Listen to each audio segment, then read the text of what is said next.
Hello बच्चों, आज के क्लास में हम लोग पॉलिनोमियल्स चैप्टर के एक्सरसाइज नंबर 2.5 के प्रॉब्लम्स को सॉल्व करेंगे। प्रॉब्लम नंबर 9 to 11 को हम लोग आज सॉल्व कर लेंगे। प्रॉब्लम 9 में गिवन है verify x cube plus y cube is equals to x plus y x square minus x y plus y square. तो फर्स्ट प्रॉब्लम वेरिफिकेशन है, यानी हम लोग x cube plus y cube को प्रूफ कर सकते हैं RHS के बराबर, या फिर RHS से हम लोग LHS की तरफ बढ़ सकते हैं। तो यहाँ x plus y x square minus x y plus y square जो राइट हैंड साइड में है उससे हम लोग आगे बढ़ेंगे। प्रॉब्लम बच्चों इस तरह से दिया गया है x cube plus y cube equals to x plus y x square minus x y plus y square. तो ये छोटा टर्म है और ये एक बड़ा टर्म दिया गया है। तो अगर हम लोग इस तरफ से प्रोसीड करें तो ये आसानी से हम लोग प्रूव कर सकते हैं। बस हम लोग को करना क्या है, जो दिखाई पड़ रहा है वैसे ही हम लोग प्रोडक्ट करेंगे। जैसे x को मल्टीप्लाई करेंगे एक्स स्क्वायर से तो ये क्या मिलेगा एक्स क्यूब, फिर x को मल्टीप्लाई करेंगे माइनस एक्स वाई के साथ तो ये हो जाएगा x square y plus x into y square क्या हो जाएगा एक्स वाई स्क्वायर। फिर y पे आएंगे, y इंटू एक्स क्या हो जाएगा y x square minus y into minus x y क्या होगा एक्स वाई स्क्वायर, और फिर finally y into y square ये हो जाएगा वाई क्यूब। जो टर्म कैंसिल आउट होने वाला है उसको हम लोग कैंसिल आउट करेंगे। जैसे यहाँ पे हम लोग आसानी से देख सकते हैं माइनस एक्स स्क्वायर वाई है, तो एक्स स्क्वायर ढूंढते हैं कहाँ पे है, एक्स स्क्वायर यहाँ है और पॉजिटिव है तो ये पूरा टर्म कैंसिल आउट। उसी तरह से एक्स वाई स्क्वायर, यहाँ पे माइनस एक्स वाई स्क्वायर ये कैंसिल आउट, क्या बच गया x cube plus y cube, x cube plus y cube. यही प्रूफ करना था या वेरीफाई करना था। तो हम लोग गिवन फार्मूला को आसानी से वेरीफाई कर सकते हैं। कैसे? अगर RHS से बढ़ते हुए LHS को प्रूव करें।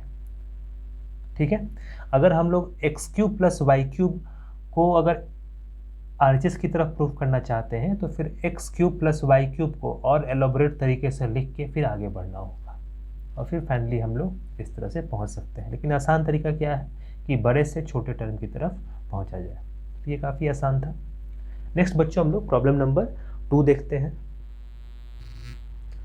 प्रॉब्लम नंबर 2 भी प्रीवियस प्रॉब्लम की तरह गिवन है। यहाँ x cube minus y cube है। अगेन हम लोग इसकी तरफ से बढ़ते हुए इसको प्रूफ कर सकते हैं। इधर से इसलिए नहीं बढ़ेंगे कि एक बार फिर से बताते हैं, डायरेक्टली फॉर्मूला है इसके रूप में, तो इसको हम लोग को अलजेब्राइक मेथड से और फर्दर सॉल्व करते हुए फिर आगे बढ़ना होगा, जो कि आसान स्टेप ये है। ठीक है, तो इसको हम लोग कैसे लिखेंगे, एक्स इंटू एक्स स्क्वायर क्या होगा x cube, again x into x y ये हो जाएगा x square y plus x y square minus y x square minus x y square minus y cube. ऐसा होगा एक्स स्क्वायर वाई, यहाँ x square y ये cancel out होगा, फिर x y square cancel out, ये हो जाएगा x cube minus y cube. तो ये पूरा इसके बराबर है और ये पूरा इसके बराबर है। ठीक है, तो इस तरह से हम लोग सॉल्व कर सकते हैं इसको। नेक्स्ट बच्चों हम लोग प्रॉब्लम नंबर 10 की तरफ बढ़ते हैं। प्रॉब्लम 10 में बच्चों गिवन है, जैसा कि बुक में दिखाई पड़ रहा है। NCERT बुक को पास में रखेंगे, फिर वहाँ से क्वेश्चन देख सकते हैं। Factorise each of the following, तो गिवन कुछ टर्म्स दिया गया है और उसको हम लोग को फैक्टराइज करना है। फर्स्ट प्रॉब्लम में दिया गया है 27y cube plus 125z cube. तो फर्स्ट प्रॉब्लम क्या है, फर्स्ट प्रॉब्लम है 27y cube plus 125z cube, ऐसा दिया गया है 27y cube plus 125z cube. तो इसको हम लोग कैसे फैक्टराइज करेंगे ये देखते हैं। तो प्रीवियस प्रॉब्लम में हम लोग देखे थे कि अगर हम लोग x cube plus y cube को लिखना चाहें तो ऐसा लिख सकते हैं एक्स प्लस वाई और x square minus x y plus y square. इसी को फैक्टराइजेशन बोलते हैं। दो अलग अलग फैक्टर्स के फॉर्म में लिखना। तो यहाँ पे हम लोग को टर्म्स वैसा ही दिखाई पड़ रहा है, क्यूब क्यूब दिखाई पड़ रहा है। तो इसको अगर हम लोग x का क्यूब बनाएं और उसको y का क्यूब बनाएं तो इस तरह से लिख सकते हैं। तो 27y क्यूब को क्या लिख सकते हैं हम लोग, 3y का क्यूब प्लस 125 क्या लिख सकते हैं, 5z का क्यूब, ऐसा लिख सकते हैं। 3 का क्यूब का मतलब क्या होगा, 3 इंटू 3 इंटू 3 मतलब 27 और y क्यूब। उसी तरह से 5 को 3 बार मल्टीप्लाई करेंगे तो 125 और z क्यूब। ठीक हो गया, ये x हो गया, ये y हो गया। तो x cube plus y cube क्या होता है, ये दो टर्म।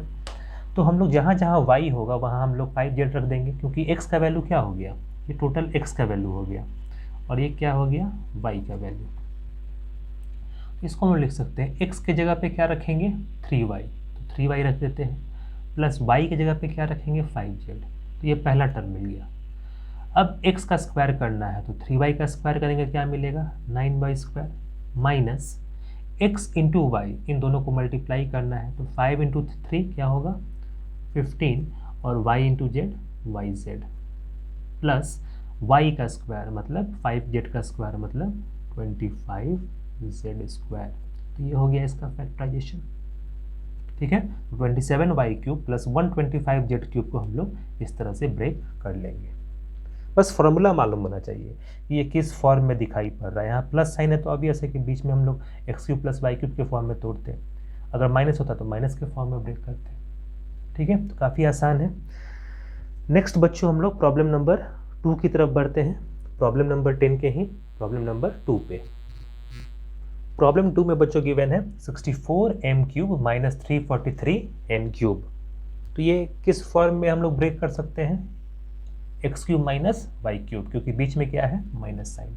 तो x cube minus y cube कैसे हम लोग लिखते हैं, पहले फॉर्मूला लिख लेते हैं, x cube minus y cube, इसको हम लोग लिख सकते हैं एक्स माइनस वाई, फिर लिख सकते हैं x square plus y square minus x y. इससे फ़र्क नहीं पड़ता है कि माइनस एक्स वाई पहले लिखे या बाद में। अब हम लोग को एक्स और वाई फाइंड आउट करना पड़ेगा, तो किसी तरह से इसको एक्स बनाना होगा, किस तरह से वाई बनाना होगा।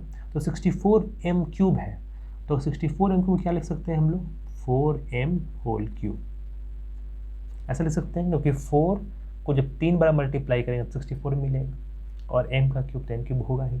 343 ये 7n का क्यूब होगा, ऐसा होगा। अब हम लोग x और y निकाल चुके हैं, हम लोग के लिए x क्या हो गया ये और y क्या हो गया 7n।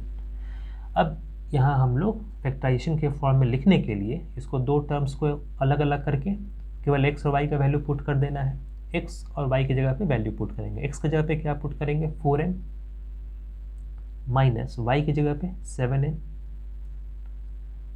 x का स्क्वायर करना है यानी 4m का square that is 16m square plus y का स्क्वायर करना है, तो y का स्क्वायर कितना हो जाएगा,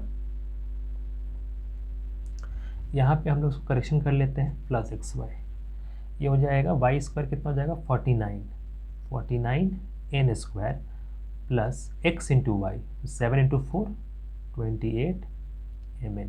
ठीक है, जब यहाँ माइनस साइन होगा तो हमेशा याद रखेंगे यहाँ पे पॉजिटिव साइन, तो प्लस है तो यहाँ पे माइनस। तो इस तरह से हम लोग प्रॉब्लम नंबर 10 को भी सॉल्व कर लिए, तो इस तरह से फैक्टराइज कर लेंगे। नेक्स्ट बच्चों प्रॉब्लम 11th।